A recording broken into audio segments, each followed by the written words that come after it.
The officials are calling on the UN to take over South Sudan. Buay says any South Sudanese campaigning for UN to take over the country is committing what he calls treason. So I'm telling anybody who is a South Sudanese citizen holding a passport and joining a rally calling for South Sudan to be taken over by the UN, that person will lose his or her passport. Paganamum, Majagagot, and Joseph Bakasoro have already lost their passports on Monday. Based on what? I mean, which laws are you using for revoking people's passports? We are using the same laws even Americans are using, because in the United States, if you join ISIS, you join Al-Qaeda, and you betray the United States, they revoke their passport. For example, Edward Snowden, who is now in Moscow, his passport was revoked by the American government. Yeah, so if somebody is calling against South Sudan, that is a treason according to South Sudan Penal Code.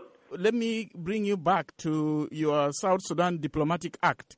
Where is it written in the South Sudan Diplomatic Act or in the Constitution or in the Immigration Act that if somebody is expressing his or her own opinion, the government should revoke their passports? It is not an opinion, John. It is a crime. It is in the South Sudan Penal Code. When you turn against South Sudan and you commit a crime against the state, that is a treason. Let me take you on that again. Is your Constitution having any article, a clause in it where it says that there is a freedom of speech? Yes, there is freedom of speech. But there is no freedom for you to call for government, for you to take over the government. That is to topple the government of South Sudan and take it over so that South Sudan will be ruled by UN. That freedom of speech does not exist even in the kingdom of God, let alone United States. From what you're saying now, it sounds like you are stopping people from expressing their own constitutional rights. No, I'm not stopping people. If you want to express a constitutional right which is guaranteed by law, you can only demonstrate saying that we want the UN to agree with the government, you see, to protect civilians.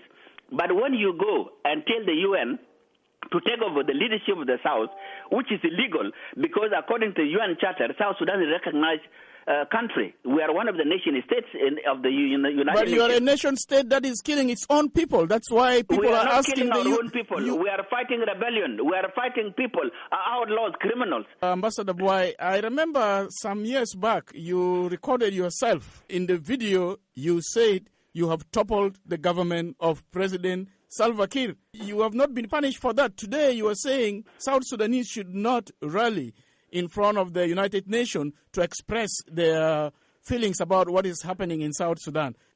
Listen here, there's a difference for you to fight against the government so that you lead that government, and a difference for you to call for a foreign power to topple the government and colonize it. In 2011, I made my own video saying that I took over, I'm now the leader of South Sudan elected by parliament. That one is nothing wrong with it. I did not call for UN to take over South Sudan. So these things are very different. Even Riek Machar did not call for UN to take over South Sudan and colonize it for 5 years, as Bagana Mum is saying, John.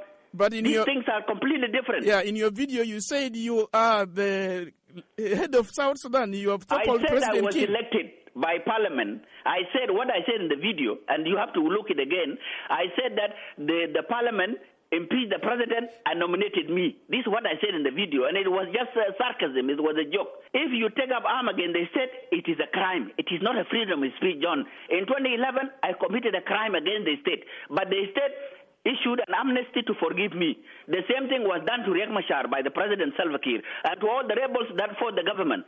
But now, for these people who are now trying to commit a new crime, calling for UN to take over South Sudan and rule it for 5 years, this is a very serious crime, my friend, a very serious treason crime. How many passports have you cancelled so far?